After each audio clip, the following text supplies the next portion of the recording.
Om Swastiastu. Selamat siang, menjelang pagi anak-anak. Ya, yang pertama, anak-anak merasa gembira, senang dapat melanjutkan sekolah di SMP Sabta Andika. Ya, sebelum Pak menyampaikan sesuatu, nanti supaya anak jangan bertanya siapa sih gurunya yang memberikan itu. Ya, Bapak adalah Wayan Minastre asal Ubud. Tahu Ubud? Oh, pariwisata.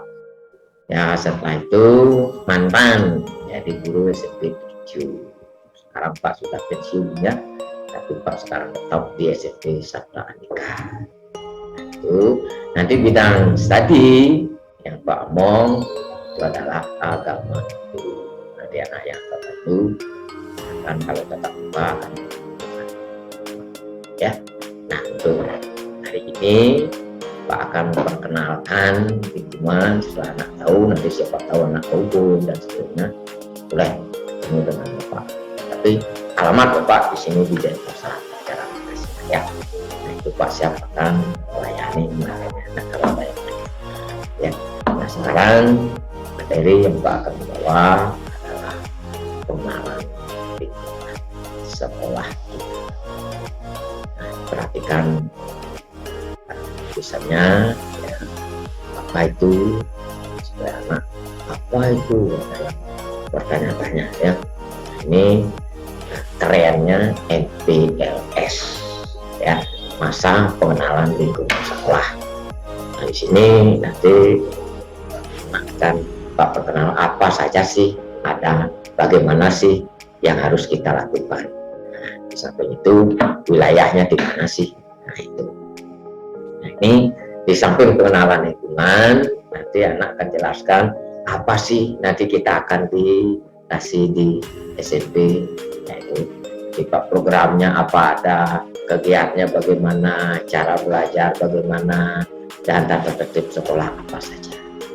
Nah, itu nanti Pak akan jelaskan satu persatu. Jadi anak perhatikan tulisannya yang ada. Nah, visi SMP Sabta Andika.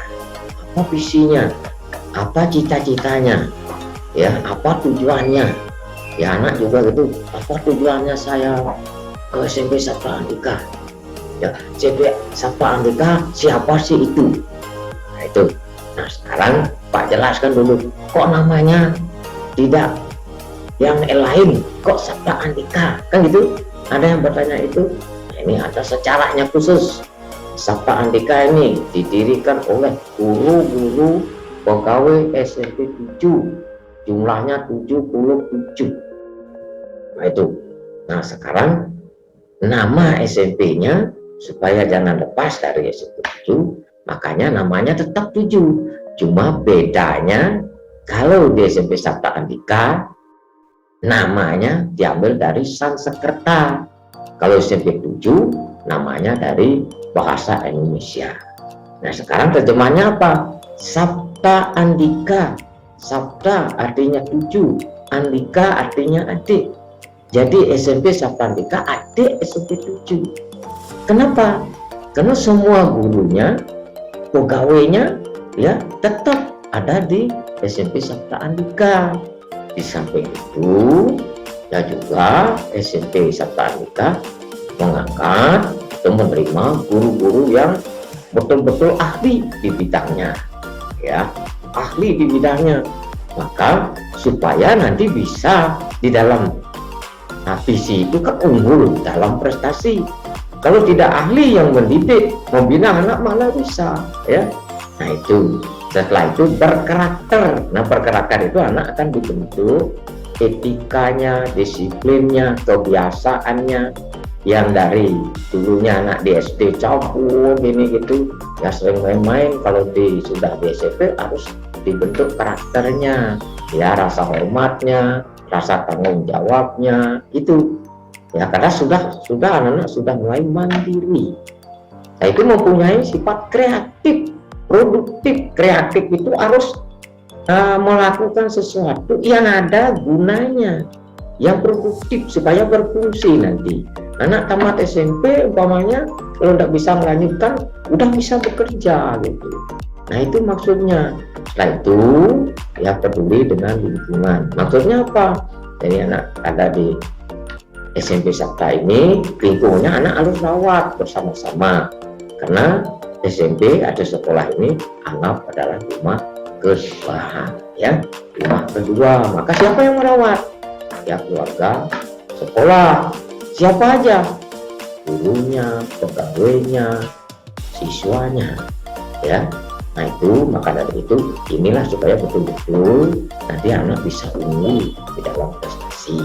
Nah itu suatu misinya, tujuan utamanya. Sekarang misi jadi bagaimana merealitaskan, merealkan. Ya sekolah menyiapkan kurikulum sekolah, ya yang relevan. Artinya relevan apa? Sesuai dengan yang ada di nasional. Itu dibuatkan kurikulum rancangannya, pelajaran apa dikasih, gurunya siapa. Enggak boleh nanti guru matematik mengajar agama, enggak bisa, atau guru agama mengajar matematik, enggak bisa, harus ahlinya supaya mengeluarkan nanti siswa yang unggul. Yang kedua yaitu pendidikan yang bermutu, kompetitif, ya. Pendidikan yang bermutu, kompetitif artinya sesuai dengan tuntutan zaman. Itu namanya kalau canggihnya era industri 4.0.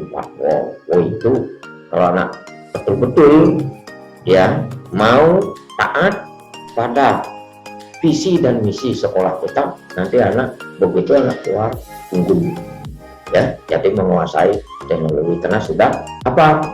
Yang ketiga, fasilitas pendidikan sudah disiapkan oleh sekolah. Komputer punya, ya. WiFi punya, internet ada. Nanti anak akan dididik, betul-betul dididik. Supaya apa? Nah, supaya tetap anak nanti bisa berdu kalau sudah keluar. Maka dari itu ikuti saran guru, pendidikan guru, baik pegawai maupun yang lainnya. Nah, apa nanti yang didapatkan? Yaitu prestasi akademik, non akademik itu dibimbing.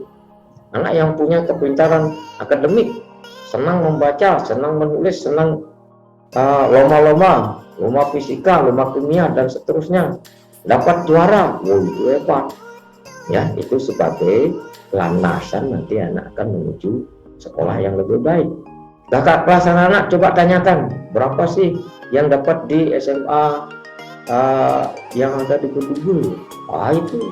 Itu di asrama kan di sana itu dipilih anak yang benar-benar kreatif, ya, anak yang produktif, artinya dia pintar untuk sesuai dengan tuntutan zaman. Maka dari itu misi yang kelima, ya. Nah ini menunjukkan sikap toleransi, sikap sosial, sikap spiritual. Spiritual itu apa? Karena punya agama masing-masing. Agama masing-masing. Ritual artinya tiap hari anak diharapkan berdoa, sembahyang. Jadi kalau di sekolah sudah disiapkan pagi jam 7.15. Jadi anak sudah kumpul di lapangan, ya, di depan ruangan. Jadi dikumpulkan agama Hindu, agama Hindu, Muslim atau Islam, Kristen, Buddha, itu dikumpulkan, dibina oleh masing-masing guru untuk melakukan doa pagi. Nah itu ya, kalau di agama ini banyak ada apa konsepnya. Kalau agama ini itu ada Trika Karno.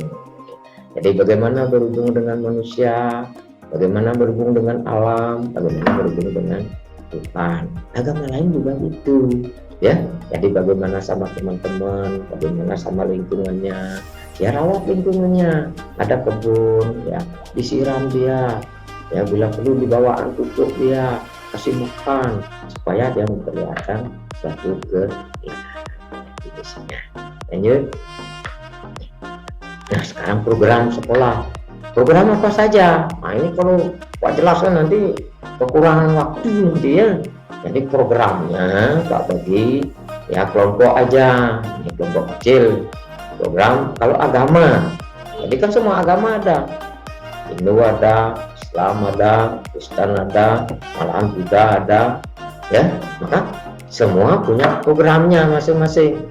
Nah, kalau agama Hindu, yaitu kalau kelas 7 punya 1 tahun ya, walaupun di Uluwatu itu setiap 6 bulan, tapi kita sekolah 1 tahun. Kelas 7-nya sembahyang ke Pura Uluwatu. Ya, supaya apa? Sikap religiusnya di sana. Kelas 8, kelas 9 nanti programnya sembahyang ke Bosaki. Nah, itu program keagamaan. Kalau agama Islam gimana? Nah, itu akan dibimbing oleh gurunya, diajak ke masjid terdekat, ya. Jadi hari raya apa gitu. Nah, itu jadi masing-masing ahlinya, masing-masing gurunya yang mengatakan. Kristen juga gitu, diajak ke gereja. Nah, sekarang program yang umum yang menyangkut semua, baik agama Hindu, Islam, Kristen dan seterusnya. Nah, ini program sekolah. Nah, itu kalau kelas 7, nah sesuai dengan nanti ada angket ke kelas-kelas. Siapa yang mau ke tempat kelas sejarah, siapa yang mau ke gunung. Nah, itu akan di mana yang suara terbanyak. Nah, itu anak-anak kelas 7 diajak ke tempat-tempat yang bersejarah. Contohnya sejarah Candi Tebing. Nah, itu diajak ke dianya, ya, sambil bertempur. Di sana ada rumah presiden gitu. Itu bisa anak melihat bagaimana istana presiden tanpa siring. Ya, mungkin ada anak yang tidak tahu tanpa siring. Ya, istana presiden nanti diajak ke sana. Itu kelas 7. Kalau kelas 8 dan kelas 9, nah itu diajak tur keluar, ya, tur ke Jogja, bila perlu ke Jakarta. Maka dari itu, dari kelas 7 atau kelas 8, anak sudah ada angket nanti. Siapa yang mau nabung untuk studi banding, itu istilahnya ya, studi banding untuk keluar kota. Nanti akhir tahun ya kan anak-anak diajak keluar kota kalau tabungnya sudah mencukupi. Nah, itu kalau tidak mencukupi keluar, nah boleh di Bali. Umpamanya kemana? Bali Barat, ya, melihat Panjangan, ya. Atau menyeberang umpamanya, ya, kemana? Bisa ke Medan, boleh, ya, sesuai dengan kemampuan dari anak-anak. Gimana programnya ini? Harus enggak, ya. Kalau anak yang mau di sekolah kita ya, sesuai dengan kemampuan dari itu programnya. Nah, kegiatan sekolah ini adalah mendukung tadi programnya. Programnya ini bagaimana untuk melanjutkan. Nah, kegiatan ini ada lomba akademik, lomba non akademik, ya. Kalau lomba yang akademik itu, jadi kalau ada umpamanya UNUD, biasanya Universitas Udayana mengundang, ya, ada lomba itu IPA, matematik, nah, terus kontes, nah itu hebat itu, ya. Kemarin kakak-kakak anak itu ada yang ya dapat juara, makanya diterima di SMA Bali Mundara. Yang kedua, yang banyak, terutama yang dapat juara itu sudah juara 1, 2, 3 itu silat, terakhir itu bagus itu, ya.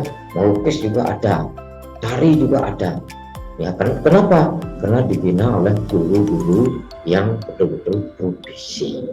Nah, seperti nanti anak coba lihat di desa itu ada PSR, ya, pesta seni remaja dan lain-lain, ya. Nah, setelah itu ada nanti cara belajar untuk anak-anak, ya. Cara belajar kalau mungkin di SD anak ada tugas dikerjakan oleh orang tua. Kalau sekarang SMP tidak, harus anak mandiri, ya. Ya, pada saat belajar anak harus mempunyai sifat yang tenang, siap belajar. Artinya apa? Tenang itu anak yang menentukan tiap hari jam berapa anak belajar, sampai jam berapa, ya. Nah, itu beritahu orang tuanya, Pak, Bu, saya akan belajar dari jam 7 sampai jam 8, tolong jangan diganggu, Tujuannya apa? Supaya anak betul-betul konsentrasi. Itu siapan ya, suasana yang tenang, anak siap. Jangan main-main, belajar enggak bisa ya, belajar sambil gini enggak bisa ya, harus betul-betul. Nah, kedua, belajar dari orang yang sudah mengerti. Umpamanya anak baca buku, lalu enggak tahu apa sih maksudnya. Nah, siapa sih yang bisa? Nah, sekarang anak dekati ya, kakak atau teman atau bapak ya. Nah, itu tolong dijelaskan apa sih maksudnya ini, kok saya enggak ngerti. Nah, itu belajar bagi orang yang mengerti ya. Jangan kalau belajar anak tidak mengerti, semuanya ngumpul-ngumpul sama teman ya, bentuk geng itu ya. Kalau bentuk geng itu anak akan hidup di gang ya, ngawur dah ya. Malahan SD anak merokok itu, aduh, nah tidak perlu itu ya, jauhkan. Kalau sudah merokok pasti minum ya, minum sangat baik kesehatan ya, minum untuk air aqua gitu ya. Jangan ikut-ikut minum motor itu tidak cocok bagi tubuh, maka jadi stres untuk ini. Nah, itu. Nah, sekarang yang ketiga, waktu belajar. Nah, itu waktu belajar tepat. Tadi sudah ya, tenang anak-anak, suasana tenang. Sekarang carikan waktu ya, terjadwal dari jam berapa sampai jam berapa. Jangan dalam proses belajar anak, sekarang malam minggu nggak belajar. Itu apa sih? Anak itu tidak mengenal kamu, tiap hari belajar ya. Jangan lebih dari 30 menit, karena otak kita bisa menyerap pelajaran 30 menit. Kalau udah itu udah ngawur dia ya. Makanya 30 menit jeda dulu ya, jeda dulu. Setelah itu kalau masih ingin belajar lagi sedikit, setelah baca buku itu umpamanya, renungi apa yang dibaca, renungi supaya diserap oleh otak ya. Besoknya apa yang dibaca coba ingat-ingat. Nah, itu pasti pelajaran itu bisa direkam oleh otak. Itu kita terima ya. Ada nanti lingkungan anak-anak itu menentukan itu. Kalau lingkungannya main layang-layang saja ya, itu anaknya main layang-layang itu. Makanya cari teman-teman, kalau main layang-layang jam berapa, nanti kalau sudah mari kita belajar. Boleh belajar sama, bagus ya, tapi betul-betul sebenarnya belajar ya. Jadi itu cara belajar yang baik supaya berhasil. Nah, ini sekarang anak perhatikan, apa sih hasilnya kalau anak belajar dengan sungguh-sungguh. Nah, itu ada daya serap ya. Anak ada yang seperti kelas ini ya, atau anak kelas 7 ini daya serapnya berbeda-beda karena datangnya dari SD yang berbeda-beda. Sekarang anak disatukan di sini menjadi keluarga besar SMP Sabda Andika ya.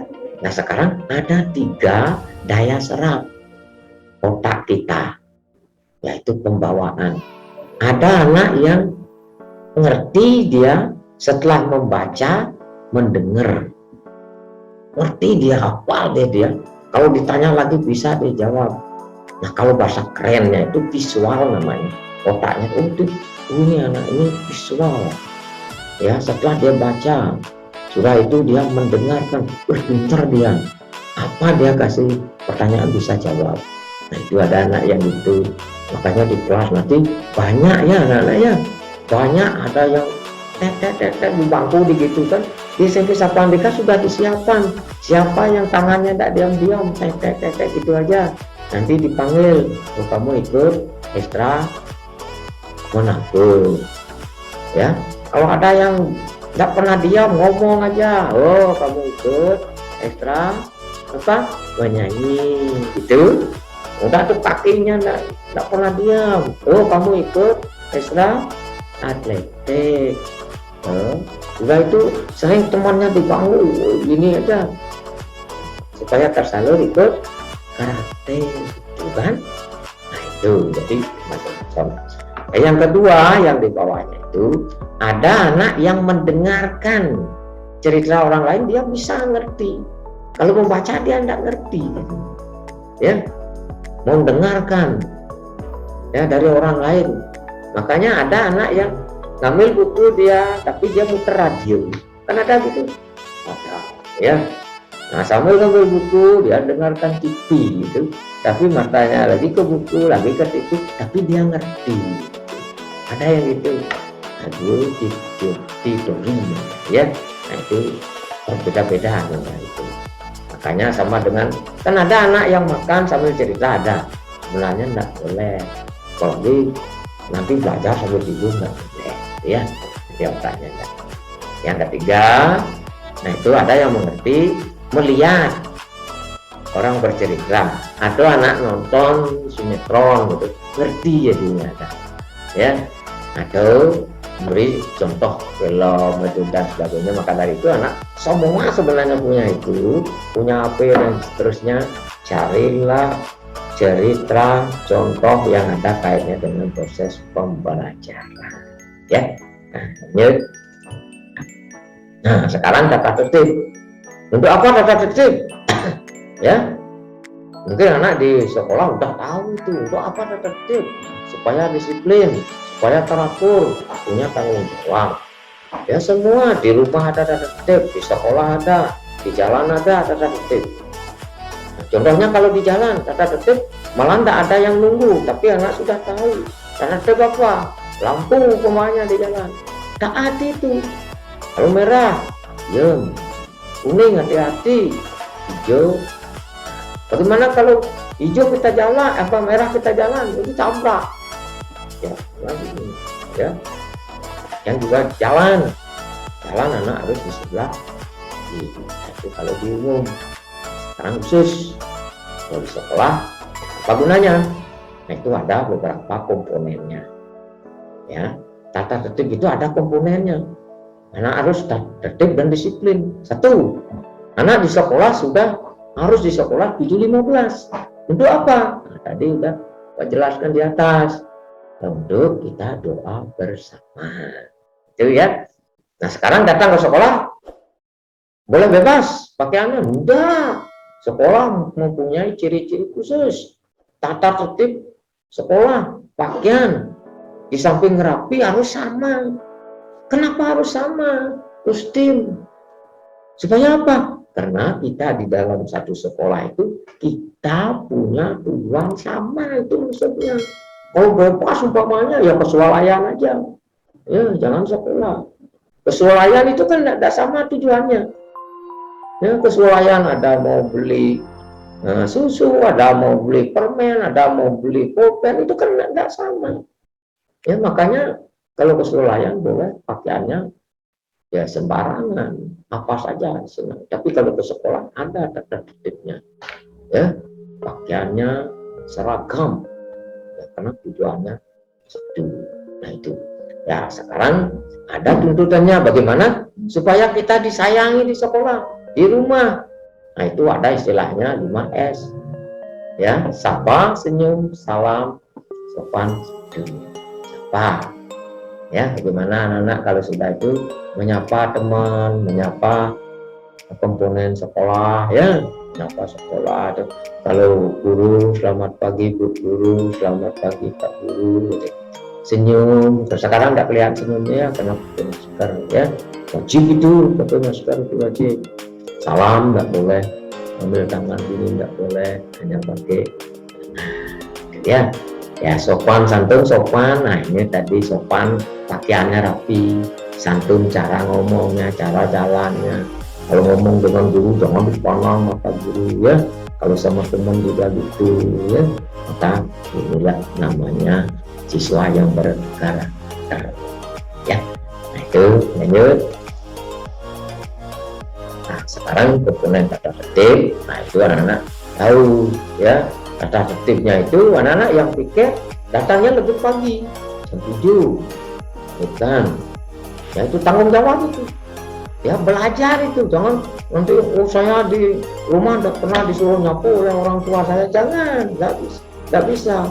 karena di sekolah itu proses pembelajaran ya, motor semua diajarkan, nyapu diajarkan, bersihkan diajarkan, supaya anak terbiasa nanti ya. Apalagi sekarang ya dilanjutkan membuang sampah, berarti tong sampah udah ada. Kadang-kadang anak yang ngawur habis makan buang, di rumahnya gitu udah ya, habis makan piringnya masih tetap di meja makan ya. Kalau punya pembantu, tapi anak-anak jangan mengharapkan pembantu ya, karena anak masih proses belajar. Kalau orang tua oke lah, karena orang tua sibuk ya, sibuk mencari makan, mencari uang ya, itu anak-anak ya.